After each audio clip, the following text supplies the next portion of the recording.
अस्सलाम वालेकुम। तो आज का लेक्चर जो है उसके अंदर जो टॉपिक है वो हमारे पास डायगोनल मैट्रिक्स है। ठीक है, अब सबसे पहले डायगोनल मैट्रिक्स को पढ़ने से पहले हमें डायगोनल एलिमेंट का जो है बेसिक कॉन्सेप्ट होना चाहिए ज़रूरी। ठीक है, तो सबसे पहले हम डायगोनल मैट्रिक्स के अंदर जो है डायगोनल एलिमेंट्स को डिस्कस करते हैं।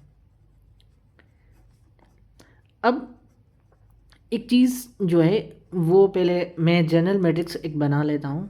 ठीक है, उसको उसके ऊपर ही हम डिस्कस करते हैं। ठीक है, फर्दर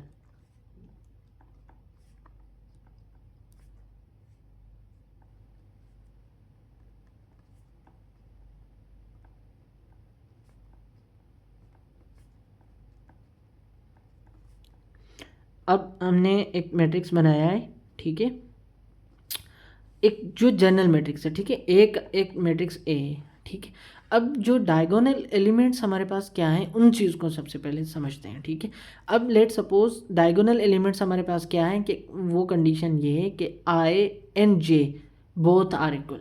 आई क्या शो करता है कि एक एलिमेंट की पोजीशन शो करता है जो बेसिकली रो के अंदर डिफाइन करता है कि कौन सी रो है। जे क्या डिफाइन करता है, कॉलम की पोजीशन बताता है किसी भी एलिमेंट की, कॉलम कौन से कॉलम के अंदर उसकी कौन सी पोजीशन है उसकी डिफाइन करता है। ठीक है, लेट सपोज हमारे पास मैंने ये लिखा 2 3, मतलब हमने पहला पहला लेक्चर जो है डिस्कस किया था कि A 2 3, इसका मतलब हुआ जो उसकी पोजीशन है 2 3 का मतलब है दूसरी रो। ठीक है, तीसरी कॉलम। तो इसका मतलब ये हुआ कि आपने देखना ये है कि कहाँ कहाँ पर जो है रोज और कॉलम के अंदर जो पोजीशन है वो सेम है। अब यहाँ पर मैंने जनरल इसलिए लिखा है ताकि हमें क्लियर समझ आ सके।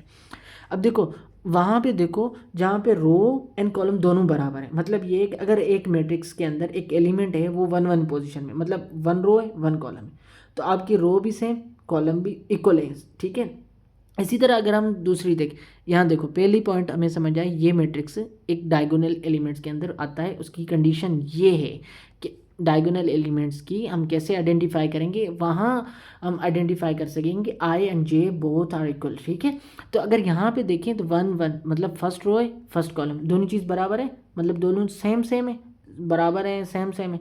अब यहाँ देखो रो तो 2 है कॉलम 1 है, सेकेंड रो है कॉलम 1 है, तो बराबर तो नहीं हुई ना। मतलब आप ये कह सकते हैं कि जो है 2 बराबर है 1, ये तो नहीं कर सकते, नहीं है। तो इसका मतलब ये मैट्रिक्स डायगोनल एलिमेंट्स के अंदर नहीं आया ना। तो यही भी चीज़ देखो कि 3 1 है, तो इसका मतलब ये भी नहीं है। अगर यहाँ पे देखो 1 और 2 को देखो, 1 कभी बराबर हुआ 2 के, नहीं हुआ। ठीक है, तो इसलिए अगर यहाँ पे देखो 2 और 2 मतलब 2 रो है 2 कॉलम है। ठीक है, पोजीशन इसकी क्या हुई, सेकंड रो है सेकंड कॉलम है इस एलिमेंट की, तो ये हमारे पास कौन सी पोजीशन होगी, ये डायगोनल पोजीशन होगी। ठीक है, इसी तरह अगर नोट करें तो यहाँ पर नोट करें तो क्या हुआ, तो ये A 3 3। ठीक है, इसका मतलब हुआ तीसरी रो तीसरी कॉलम है। तो आई होप कि डायगोनल एलिमेंट्स आपको क्लियर हो गए कि आपके पास वो मैट्रिक्स हैं, मैट्रिक्स के अंदर वो एलिमेंट्स होते हैं जहाँ पर I and J both are equal. ठीक है, तो मैंने आपको यहाँ से ये बना के डिफाइन करके दिखाई, ये जो है A 1 2 जो है वो डायगोनल एलिमेंट में नहीं आता। ठीक है, इसी तरह एक और एग्जांपल हम जो है नंबर्स को लेकर करते हैं। ठीक है, अब लेट सपोज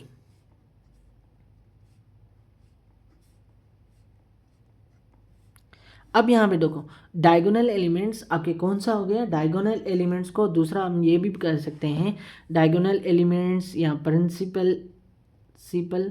ठीक है, एलिमेंट्स। ठीक है, या जो जो है ये भी कह सकते हैं, इनको मेन डायगोनल कहते हैं, सॉरी मेन डायगोनल तो दूसरा मेन डायगोनल। ठीक है, प्रिंसिपल या कह सकते हैं आप लीडिंग।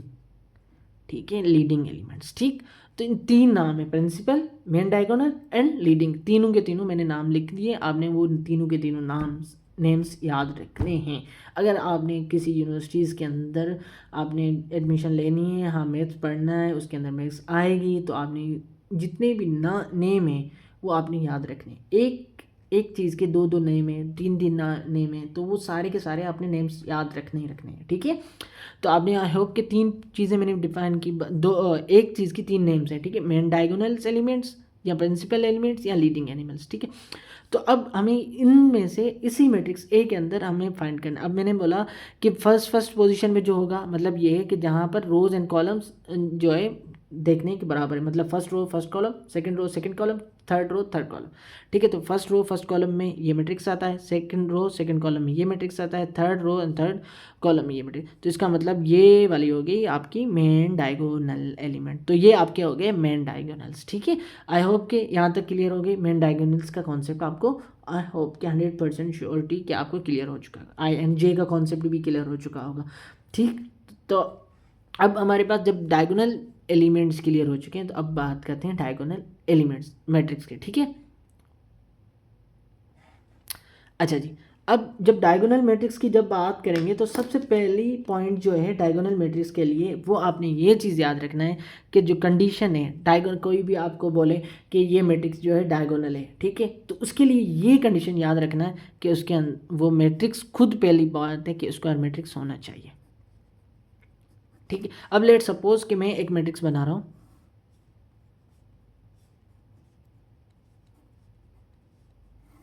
आपने बोल दिया कि मैट्रिक्स के अंदर ये दो एलिमेंट्स हैं, ये दो डायगोनल हैं, तो इसको लिए मैं इसको मैं डायगोनल कह देता हूँ, मैट्रिक्स नहीं कह सकते।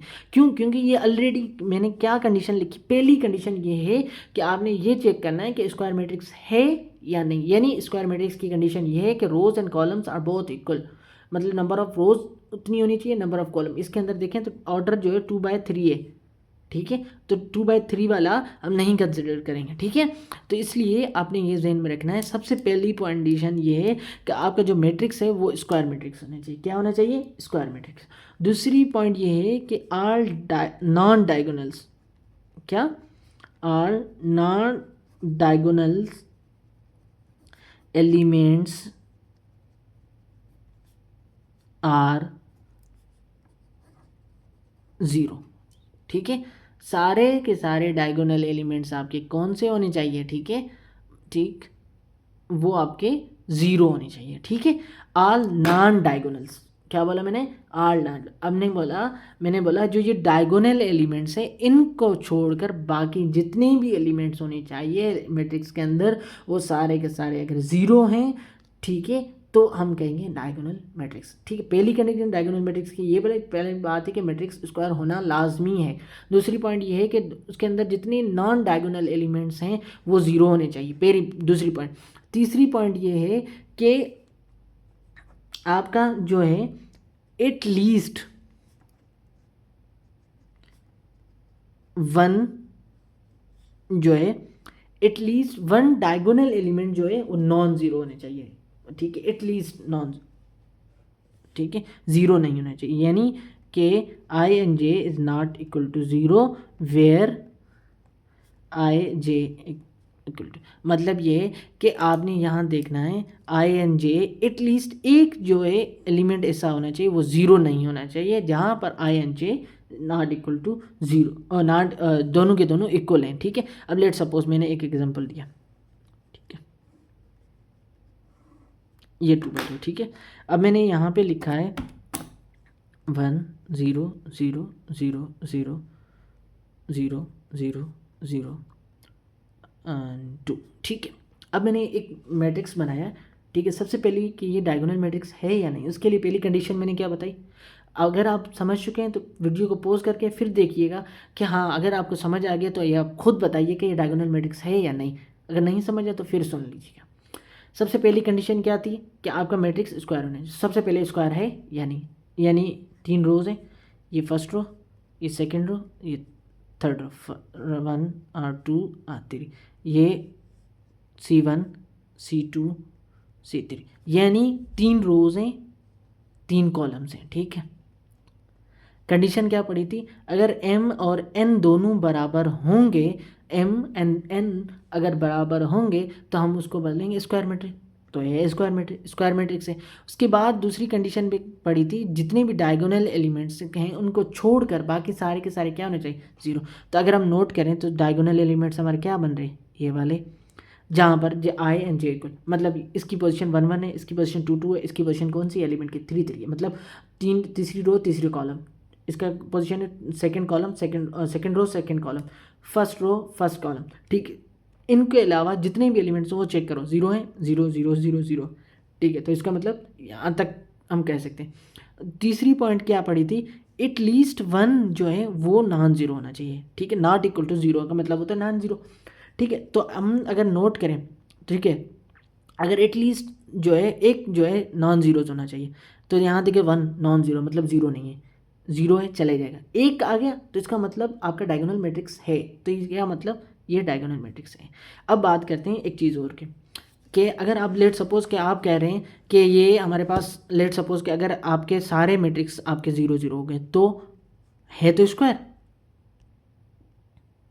ठीक है, ये तो मैट्रिक्स स्क्वायर है ना, ये स्क्वायर है। 3/3 का मैंने एग्जांपल दिया है, ठीक है, 3/3 का एग्जांपल लिया मैंने। अब सारे के एलिमेंट डायगोनल को छोड़कर बाकी सारे पहली पॉइंट ये कि दूसरी पॉइंट जो है आपके जितने भी नॉन डायगोनल एलिमेंट्स हैं वो सारे के 0 हैं, ठीक है। अगर डायगोनल एलिमेंट सारे 0 हैं तो ये डायगोनल मैट्रिक्स थोड़ी कहेंगे, इसका नाम तो हमने स्पेशली पढ़ा है लास्ट लेक्चर के अंदर, लेक्चर नंबर 4 के अंदर, कि ये 0 मैट्रिक्स है।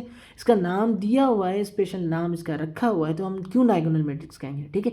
तो डायगोनल्स के लिए ये ज़रूरी है कि बच्चों कि आपने ये जहन में रखना है कम से कम एक जो है डायगोनल एलिमेंट जो है वो नॉन ज़ीरो होना चाहिए, एक एटलीस्ट, ठीक है।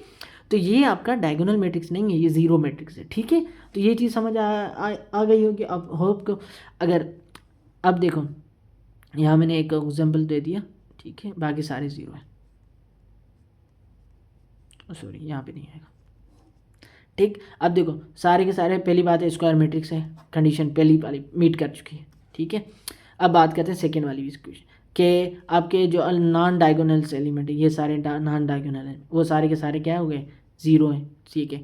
और एक एक एटलीस्ट का मतलब होता है एक होना चाहिए, एक होना, एक से ज़्यादा हो सकते हैं, मतलब दोनों के दोनों हो सकते हैं, तीनों के तीन डायगोनल एलिमेंट तो 3 भी हो सकते हैं, 4 हैं डायगोनल एलिमेंट तो चारों के चारों एलिमेंट्स जो है नॉन जीरो हो सकते हैं, लेकिन कम से कम एक होना ज़रूरी है, ठीक है।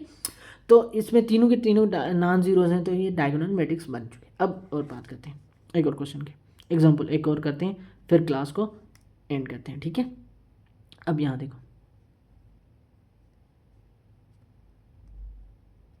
अगर हम नोट करें सबसे पहली कंडीशन क्या है, पहली कंडीशन के स्क्वायर मैट्रिक्स है, हाँ स्क्वायर मैट्रिक्स तो है, 3/3 है। दूसरी पॉइंट ये है कि सारे के सारे नॉन डायगोनल एलिमेंट 0 नहीं चाहिए। यहाँ देखो सारे के सारे नॉन डायगोनल एलिमेंट 0 नहीं, एक आ गया मतलब एक भी एलिमेंट नॉन ज़ीरो आ गया, या 1 है तो आपका 2 भी हो सकता है, यहाँ पर 3 भी हो सकता है, कुछ भी, लेकिन 0 के अलावा अगर नॉन डायगोनल्स के एलिमेंट के अंदर कोई भी एलिमेंट आ गया तो उसको हम डायगोनल एलिमेंट्स नहीं कहेंगे, ठीक है। तो आई होप कि आज वाला लेक्चर आपको बहुत क्लियरली क्रिस्टल आपको समझ आ चुका होगा। डायगोनल एलिमेंट्स किसे कहते हैं, डायगोनल एलिमेंट्स के दूसरे नाम कौन कौन से हैं, डायगोनल मैट्रिक्स का नाम जो है, डायगोनल मैट्रिक्स जो है उसकी कंडीशंस क्या क्या हैं, ठीक है, वो हम सारे के सारे चीज़ पढ़ चुके हैं। तो आज के लेक्चर अगर थोड़ा बहुत कन्फ्यूजिंग है तो कमेंट में करके पूछ भी सकते हैं, ठीक है। और अगर नहीं तो फिर आप दोबारा से इस वीडियोस को जहाँ जहाँ पर नहीं समझ आए उसको दोबारा से चेक कीजिएगा। आई होप के आपको समझ आ जाएगा, ठीक है। अल्लाह हाफिज़।